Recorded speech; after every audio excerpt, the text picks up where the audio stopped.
What's going on, everybody? You're probably wondering where I was last week because we didn't give you any rundowns whatsoever. Um, well, I took a vacation, to be honest with you. Brooke and I went to Florida and with the Texas Insider Fishing Report, really the Florida Insider Fishing Report / Texas Insider Fishing Report. The gang from down there invited me for a week to come visit and be live on the show, which I was. So if you watch the Texas Insider Fishing Report, you've already seen me. It was filmed last Tuesday in studio right there in Miami, and then it aired Thursday, Friday, Saturday on Fox Valley Sports. I think it's foxsports.net or I'm tongue-tied right now, but you can find it on your TV. Just Google or on your TV, put search TIFR, Texas Insider Fishing Report, and look for those. For some reason, AT&T Sports, that's what it is. AT&T Sports is where you can see it. But listen, we had a blast. Brooke and I got to spend 6 days, and it was just so much fun being in Florida that, you know, when you go somewhere and it's time to leave and you just don't want to. When the plane was taxiing down the runway, I almost had a tear going down my cheek, as we were leaving. It was that much fun being there with Captain Rick Murphy, his son, Captain Ridge Murphy, Bree, Dave Farrell, all those folks down there, Donna and Kathy and Jorge. What a great time they showed us. I got to fish 4 days, and we literally caught tarpon, snook, reds, jacks, sharks, stingrays. I caught a Goliath grouper. We caught, that was all in the Everglades salt. We went Everglades salt and Everglades fresh. And the fresh part, we caught peacock bass, we caught Mayan cichlids, we caught Oscars. At just a time of a life, fishing of a lifetime. I mean, I had a 38-inch snook, 38 inches, probably going to mount that. Had a 50-pound Goliath grouper that pulled me for 35, 40 minutes. I had a 6-foot shark on, lemon shark, twice. First time it just schooled me in the mangroves. The second time I fought it all the way to the end, and it got to the side of the boat, parallel with the boat, and finally broke off. I can go on and on. The food that we ate lobster and shrimp and crab, and a trip of a lifetime.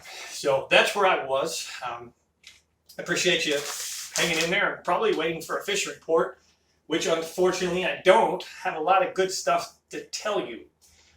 It is in the heat, the hottest part of summer, the dog days of summer right now. In fact, we're setting records in all sorts of ways.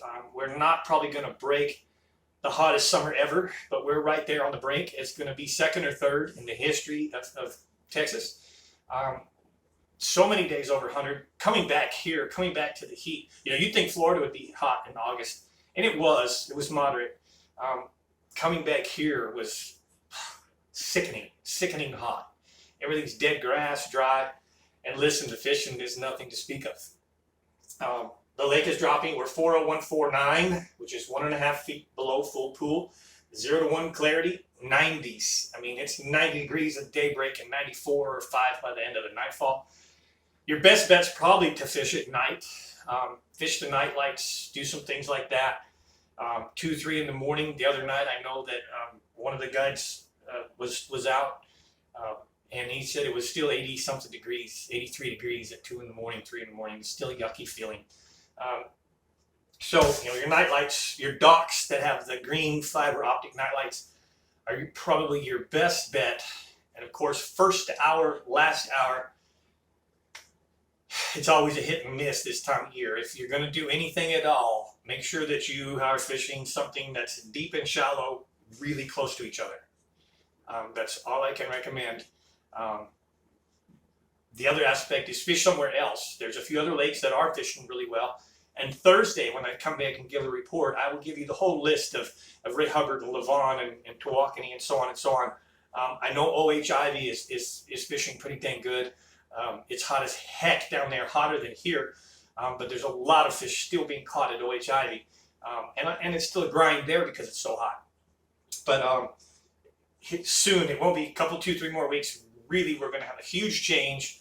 when we have that first cool down and that water drops, you know, say 5-6 degrees back into the 80s, 86 degrees, I really think these fish are going to fire up on fork. There's some vegetation growing, there's some hydrilla growing, there's milfoil growing, there's alligator grass. There's just good stuff this year, shoreline cover that hasn't been there in years. And so I expect a really good fall, even through the turnover, and that's kind of where we're at. I do want to share a couple cool things with you. Lake Fork Trophy Lures, man, it is back with a vengeance. I mean, they are in full production. I believe they're using a new plastic because the plastic is probably better than I've ever seen it before. But mainly, I want to reiterate that, you know, the new ownership, new management, they revamped the entire production, the machines, the whole 9 yards, and the quality is good or better than it's ever been. And they're bringing out new products and new colors. And so I'm going to share a few of those colors with you right now that are specific. The Lake Fork Hyper Stick is a really, really dangerous bait. It can be used Texas rig, it can be used as a jig trailer, it can be used Carolina rig, it can be due to the segment in the middle, it can be used so many different ways. You know, there's a patented segment here in this bait, and it's basically a Cinco in a way, stick bait, but it's got these segments in here. So if you fish these segments vertically, it's going to have a lot of slither and swim this way. If you fish it the other way, it's got a little tail action up and down. But these baits, everything, the big worm, the ring fry, you know, these are really, really deadly summer baits. Great fall baits as well. Great on Carolina rigs. You know, and what's amazing is, like, you know, in the latter part of years that I was with Lake Fork Trophy Lures, sometimes you'd open a bag and it just didn't smell right. And they've even fixed that. The smell is back to being not overly powered garlic and not burnt.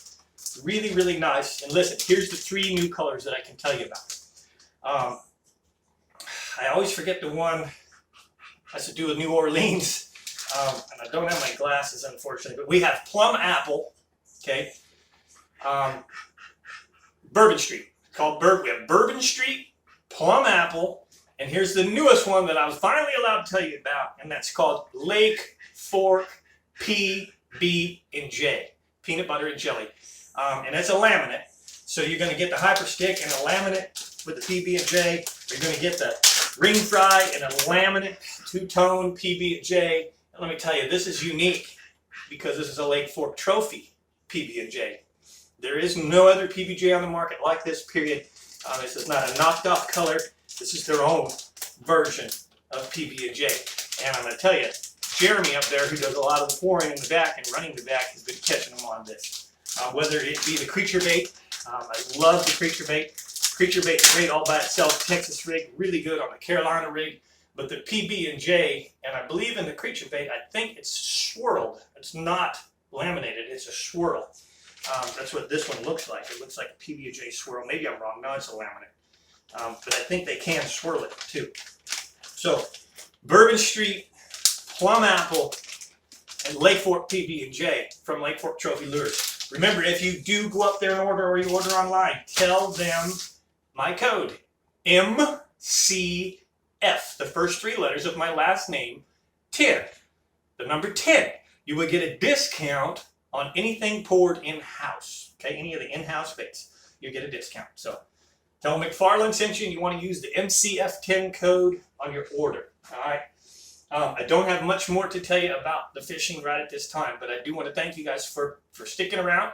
I want you to really get excited about fall. It's just around the corner. When we cool down, I promise you're going to see fishing pick up all over Northeast Texas. All right. Thank you guys so much for watching. Appreciate you, and I'll see you Thursday with a much more detailed report, including crappie, white bass stripers, and even some catfish. Thanks for watching.